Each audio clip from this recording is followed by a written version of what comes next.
मैं डॉक्टर कफील अहमद और आज 29 मई 2025 और आज के दिन वर्ल्ड हेल्थ डाइजेशन डे मनाया जाता है।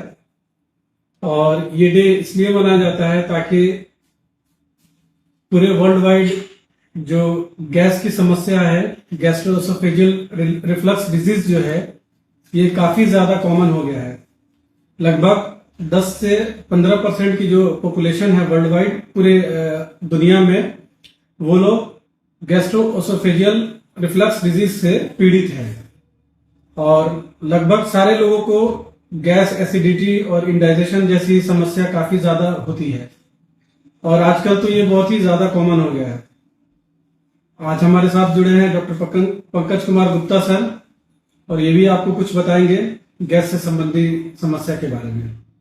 देखिए, मैं डॉक्टर पंकज कुमार गुप्ता। सबसे इंपॉर्टेंट चीज क्या है? ब्रेन गट एक्सेस, इसके बारे में जानकारी देना मैं चाहता हूं। देखिए, ऐसा माना जाता है कि ब्रेन का 70% काम आपका इंटेस्टाइन करता है।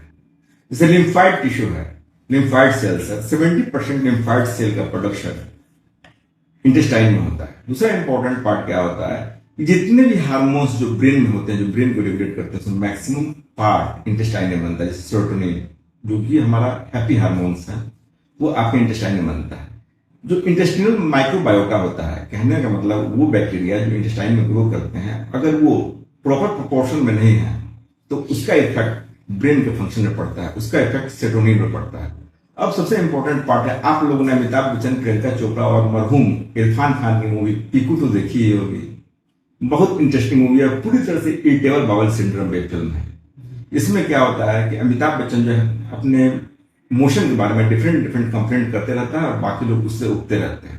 एक्चुअली में क्या होता है, जो इरिटेबल बाउल सिंड्रोम है, इसमें क्या होता है कि स्ट्रेस एंजाइटी की वजह से सिंपैथेटिक हाइपर एक्टिविटी होती है और जिसकी वजह से क्या होता है, देखिए, इंटेस्टाइन इरिटेबल हो जाता है। इंटेस्टाइन इरिटेबल कैसे होगा? इंटेस्टाइन इरिटेबल जो होता है मेनली जो होता है, या तो खाना आपका अच्छा नहीं है, खान पान गड़बड़ है, या फिर उसमें इन्फेक्शन हो जाता है तब, और नहीं तो स्ट्रेस।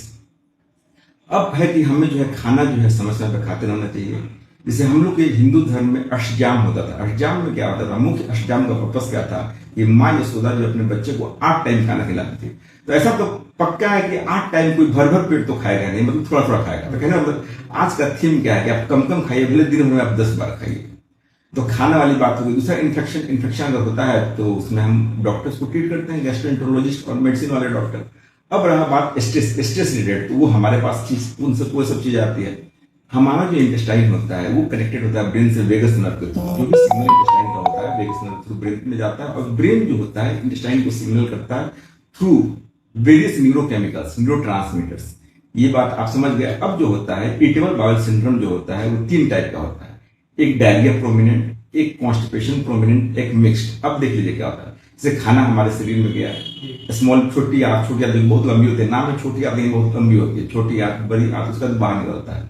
तो खाना जो है ऐसे ऐसे देखिए, आपका इंटेस्टाइन मूव करता है ऐसे ऐसे ऐसे, तो आपका प्रॉपर मोशन आपका निकल रहा है।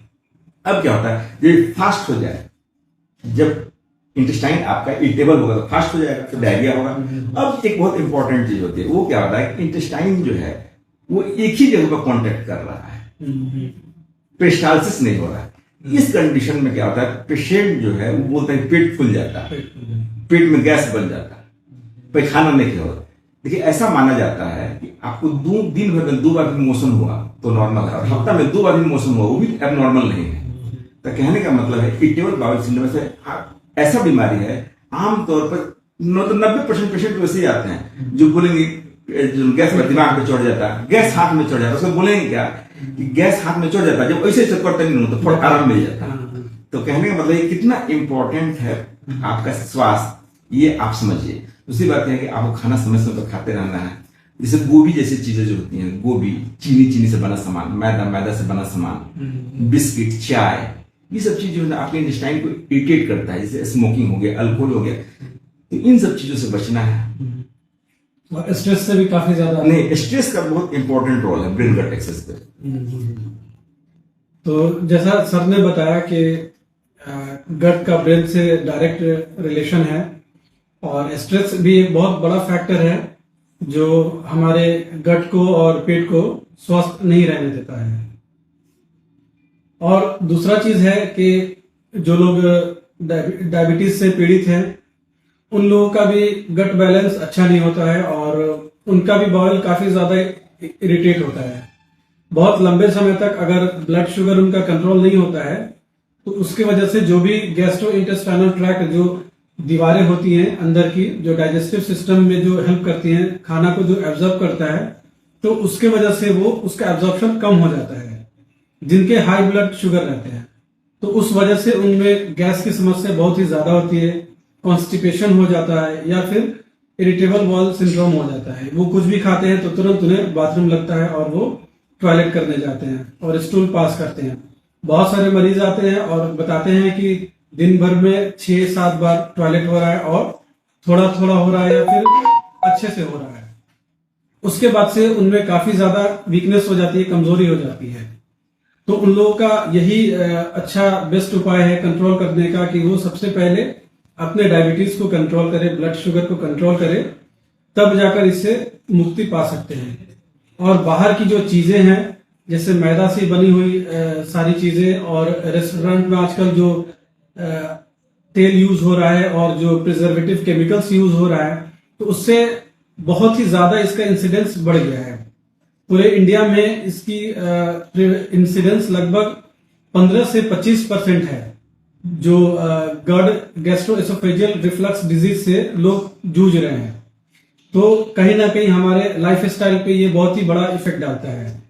एक चीज मैं जोड़ना चाहूंगा, जैसे इरिटेबल बाउल सिंड्रोम है, इसको कैसे आप बोलेंगे, डिफाइन करेंगे? इरिटेबल बाउल सिंड्रोम है, इसमें क्या होता है, आमतौर पर जब पैखाना साफ हो जाता है या फिर गैस पास हो जाता है तो आदमी को बहुत सुकून मिलता है। दूसरा बात क्या होता है, बहुत इंपॉर्टेंट पार्ट है, ये आमतौर पर लोग आए कंप्लेन करते हैं कि एक खाली जानी तो ठीक से ना हो, जब दूसरा खाली जानी तब ठीक लगेगा। तो इसको बोलते हैं क्या कि मतलब इवैक्यूएशन जो होता है जब प्रॉपर नहीं हो रहा है। ठीक। तीसरा चीज क्या होता है, consistency of stool. Consistency of stool का मतलब क्या होता है कि अब स्टूल लूज मोशन होगा, कभी बहुत हार्ड होगा, सेमी सॉलिड होगा, कभी अनफॉर्म्ड होगा। चौथा क्या होता है कि जब आपका जो इंटेस्टाइन है एक ही जगह पर अगर कांटेक्ट कर रहा है बार बार, तो वैसा में जो स्टूल होता है वो बकरी के स्टूल की तरह होता है।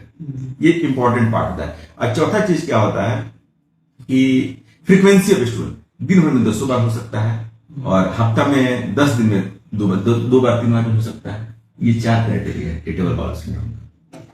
और बहुत सारे लोग जो जिन्हें गैस बनता है, गैस का प्रॉब्लम रहता है, तो वो लोग इग्नोर करते हैं और बस गैस की दवाइयां खा के रह जाते हैं और अपने हार्ट का चेकअप नहीं करवाते हैं।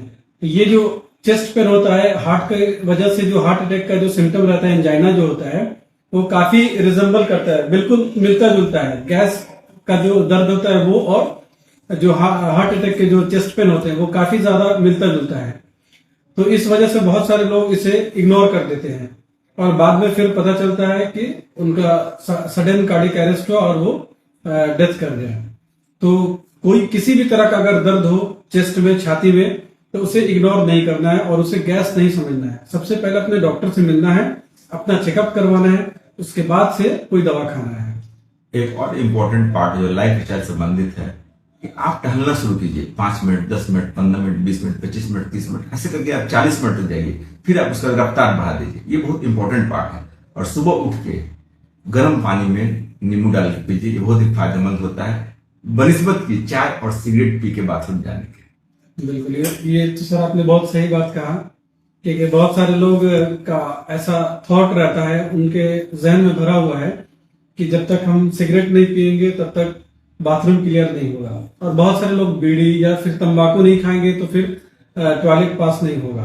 तो ये सारा चीज भ्रम है। उससे अच्छा आप हैं कि सर जैसा बताएं कि गर्म पानी में नींबू डाल के आप पीजिए, उससे आपका टॉयलेट बिल्कुल अच्छे से साफ होगा। Okay, thank you.